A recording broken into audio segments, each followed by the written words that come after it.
حلقة النهاردة فيها تقييم لاعبين الزمالك للماتش الأسطوري اللي عملوه، بس قبل الحلقة ما تبدأ عندي 3 مواضيع مهمين لازم أقولهم. أول موضوع وهو جمهور الزمالك. بالنسبة لي جمهور الزمالك على القناة هم اللي محتلين، فوالله العظيم جمهور الزمالك في قلبي. أول ما نزل فيديو حلق فيه كلمة زمالك بلاقي جمهور نزلت فيه ولايكات وتفاعلات، فأنا حابب أشكرهم. تاني حاجة وهو المعلم شحاتة، المعلم شحاتة محمد شحاتة، ما ينفعش يتقال له محمد شحاتة عارف كده، يا الأسطورة محمد شحاتة يا المعلم محمد شحاتة. لاعب قوي، لاعب متين، شوف التسديدات بتاعته عاملة ازاي، لا لاعب أسطوري. أنا بقول لك حطيته في التشكيلة الأساسية مش بالساهل، لأنه لاعب انتوا جبتوا جوهرة من طلائع الجيش انتشرت في الزمالك، ولاعب مستقبل جامد جدا. لازم نادي الزمالك يجدد له أقل حاجة 5 سنين لقدام عشان تضمن محمد شحاتة. لاعب جامد جدا وهو هيبقى أسطورة في نادي الزمالك بعد كده. تاني حاجه او تالت حاجه ايه هي بقى؟ جمهور الزمالك. جمهور الزمالك عمل ايه؟ جمهور الزمالك في ماتش سيراميكا والزمالك امبارح عمل ايه؟ فضل يشتم في امام عاشور. اول حاجه انا لا عايز جمهور زمالك يشتم، ولا جمهور اهلي يشتم، ولا جمهور المصري يشتم، ولا اي جمهور يشتم. انت رايح تشجع كوره، رايح تستمتع، مش رايح تخش النار. انت دام بتشتم كده بتخش اعراض ناس بتخش النار. فانا مش عشان لاعب بياخد ملايين، اروح اخش النار يبقى انا لا كسبت دنيا ولا اخره. لا يا جماعه، حاولوا تفكروا حلو كده، حاولوا تشجعوا، تتعصب على اي كوره بتضيع كده، تشجعوا التشجيع حلو، لكن انا افضل اشتم اي لاعب دي حاجه مش كويسه جدا جدا. هنبدا بقى حلقتنا النهارده وهي عن تقييم لاعبين الزمالك لمباراه سيراميكا، الماتش اللي الزمالك عمله اسطوري. فلو انت مش مشترك في القناه اشترك واعمل لايك وفعل زر الجرس عشان يوصل لك كل جديد، ويلا نبدا. اول حاجه معانا يا جماعه لاعب عمل اداء اسطوري، وهو معانا هنا ناصر ماهر. ناصر ماهر رجل المباراه مش من فراغ، اقول لك ليه؟ المفروض كله بيقول شحاته هو رجل المباراه، بس انا هقول لك ناصر ماهر رجل المباراه ليه.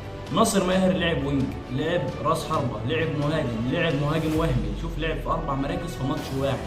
عرفت بقى ناصر ماهر خد رجل المباراه ليه؟ لانه عمل اداء اسطوري. شفت الكره اللي جت في الشوط الاول اللي لفت سنتي كده وتخش جون، الكوره ظهره للمرمى لفها ارطوبه بعد ما لف. حاجه يا جماعه ما تجيش من لاعب ساهل، وانا بقول لك ناصر ماهر لاعب اسطوري فعلا، فانا هديله في المباراه دي 9.5 من 10. نيجي للاعب اللي بعد كده، هو قلت لك الاسطوره محمد شحاته. محمد شحاته عمل اداء اسطوري، ومحمد شحاته هيتطور مع المدرب ده كمان وكمان. ده مش اخر حاجه ليه، لا ده لسه في مستوى. بتقول لي في مستوى اعلى من كده لمحمد شحاته؟ ايوه، محمد شحاته لسه ما جابش مستواه. محمد شحاته لسه هيكمل مع المدرب الجديد يانيك فريرا. المدرب ده اسطوري في اللعيبه الصغيره، بيخليها تظهر بطريقه اكبر. قلت لك هيلاعب محمد صبحي، لعب محمد صبحي زي ما قلت لك في التشكيله بالظبط، لعب مع عدي الدباغ، هو اللي ما لعبوش لانه لعب بطريقه مختلفه جدا خالص. نيجي بقى محمد شحاته، قلت لك هياخد 8.5 من 10 عشان محمد شحاته كان بيلعب في مركز واحد عكس ناصر ماهر. كده هنروح لبنتايج. بنتايج الظهير الطائر بالمعنى الحرفي، ظهير ايسر طائر. عارف يعني ايه؟ يعني قطر كده حطه على الجنب على الظهير الايسر وهو بيطير. لاعب الكوره لو اتقطعت منه بتلاقيه قدام المهاجم اللي خدها منه. لاعب بيغطي مساحات جامده جدا جدا، فلاعب الزمالك كسبه ان هو جدد له او اشتراه نهائي، فلاعب جامد جدا. هياخد 7.5 من 10 لانه مش ما ساعدكش هجومي بالكفايه يعني. نروح اللي بعد كده هو ناصر منسي. ناصر منسي لاعب عمل كل اللي يقدر عليه، عمل بالمجهود اللي يقدر عليه. عارف اللاعب اللي مش مهاري بس بجيب اللي عندي، ده احسن من المهاري وما بيجيبش اللي عنده. فانا هندي لناصر منسي 7 من 10. اللاعب اللي بعد كده وهو عبد الله السعيد صاحب ال 40 سنه. ايوه، لما تبص على عبد الله السعيد في الملعب وتبص تلاقيه صاحب 40 سنه، لا انت مستغرب. لاعب شوف بيقطع الكوره من 4 لعيبه، شفته لما كان في منطقه الجزاء والكوره كانت مع 4 لعيبه وخدها. الكوره دي فيها شك ان هي ضربه جزاء، لكن يعني مش قوي يعني، مش اي كوره هنوقف عليها.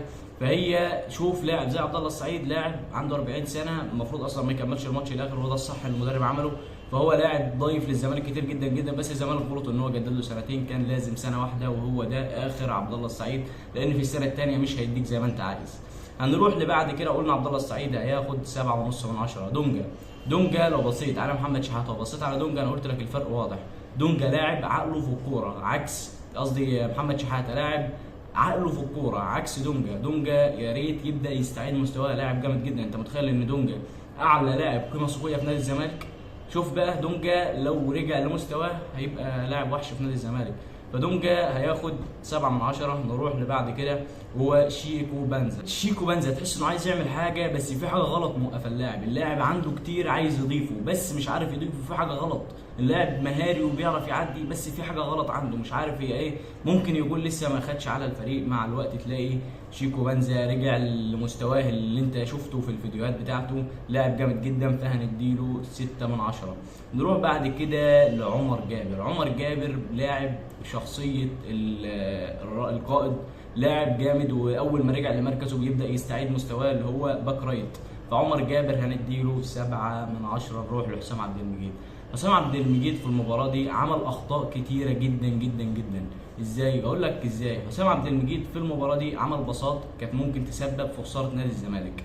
حسام عبد المجيد ما كانش في الموعد في المباراه دي، يعني تحس انه مش مستوى حسام عبد المجيد اللي احنا عارفينه. حسام عبد المجيد مدافع جامد جدا وبيقطع في الوقت المناسب ولاعب هادي، فهو ده اللي احنا ما شفناهوش في حسام عبد المجيد في المباراه دي. تحس ان هو كان متوتر زياده عن اللزوم.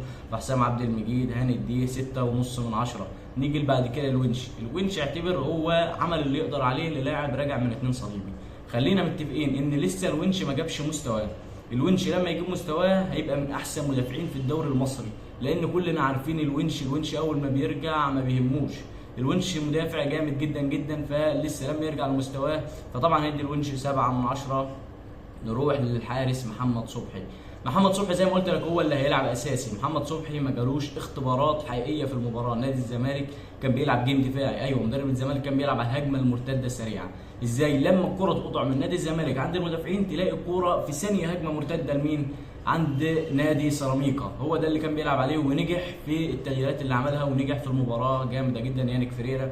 فانا بقول لك ان محمد صبحي هنديله 7 من 10 لانه اول حاجه ما عملش اخطاء، ودي اهم حاجه لحارس المرمى. نروح بعد كده لصلاح الدين مصدق. صلاح الدين مصدق ما عملش، يعني هو نزل في اخر المباراه لا عمل خطا ولا عمل حاجه حلوه، ما جالوش الكوره اعتبر، فهنديله 5 من 10. نروح بعد كده لسيف فاروق جعفر. سيف فاروق جعفر هو لما عطى الكوره اللي كانت هدف دي، لما عطى الكوره لناصر ماهر هو جري على طول كده، تحس ان لو ناصر ماهر عطاله بس كانت هتبقى جون. وحاجه جامده جدا، فتحس ان اللاعب ده عنده حاجه بس مش عارف يطلعها، تحس ان هو لسه عايز يلعب اساسي ماتش واثنين وثلاثه، وهتشوف من اللاعب ده نسخه حلوه جدا جدا، فهنديله 6 من 10. نروح لسيف الدين الجزيري اللي عليه علامه استفهام جامده جدا. كان من احسن راس حربه في مصر، من احسن مهاجمين مصر. دلوقتي تحس ان سيف الدين الجزيري مدرب بينزل غصب عنه. فانا بقول لك ان سيف الدين الجزيري الاوقات الجايه دي مش هيكون ليه. شفت الانفراد اللي ضيعه بطريقه غريبه حتى لو تسلل، ازاي ده انفراد يضيع؟ انا شاكك ان هي مش تسلل، بس خلاص هي ادام ضاعت مش هتفرق تسلل مش تسلل. فانا بقول لك ان اللاعب ده لازم يطلع من نادي الزمالك لانه ما ينفعش يكمل، فهنديله 5 من 10. نروح بقى للاعب الممتع ادم كايد. انا حطيته لك في التشكيله الاساسيه، بس هو لسه اللاعب ده ما لعبش اساسي، بس انا بقول لك هيلعب اساسي. ادم كايد لاعب حريف بالمعنى الحرفي. شوف لمسته الكوره عامله ازاي، لمسته الكوره تخليك تستمتع. انا بقول لك جمهور نادي قلت لك في تشكيله الموسم لنادي الزمالك، جمهور الزمالك هيستنى ادم كايد كل مباراه عشان يتفرج عليه، وده اللي هيحصل الماتشات الجايه. جمهور الزمالك هتستنى كتير من ادم كايد.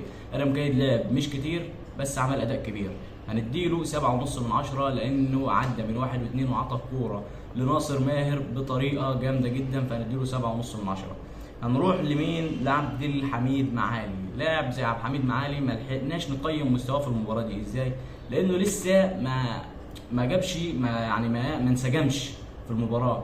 بس شوفوا الكوره الوحيده اللي جات له ساعه عطى الكوره لسيف الدين الجزيري اللي هو ضيعها دي، من اول لمسه جات له مع نادي الزمالك وداه في انفراد. فانا بقول لك اللاعب ده لسه عنده كتير جدا جدا، ما جابش اللي عنده اصلا. اللاعب ده لسه عنده كتير جدا جدا وهيضيف لنادي الزمالك بس بعد ما ياخد ماتشات اكتر، فهنديله 6.5 من 10. بس كده خلصت حلقتنا. فلو انت لسه ما اشتركتش اشترك وفعل زر الجرس عشان يوصلك كل جديد واعمل لايك. بس في نهايه الحلقه عايز اقول لكم حاجه، حاولوا يا جماعه على قد ما تقدروا لا تشتموا لعيبه لا تشتموا مدرب، لا ده كله في اخرتنا مش هينفعنا. فاللي هينفعنا في اخرتنا الحاجات الحلوه. وفي اخر حاجه اقول لك صلي على النبي وسلام عليكم.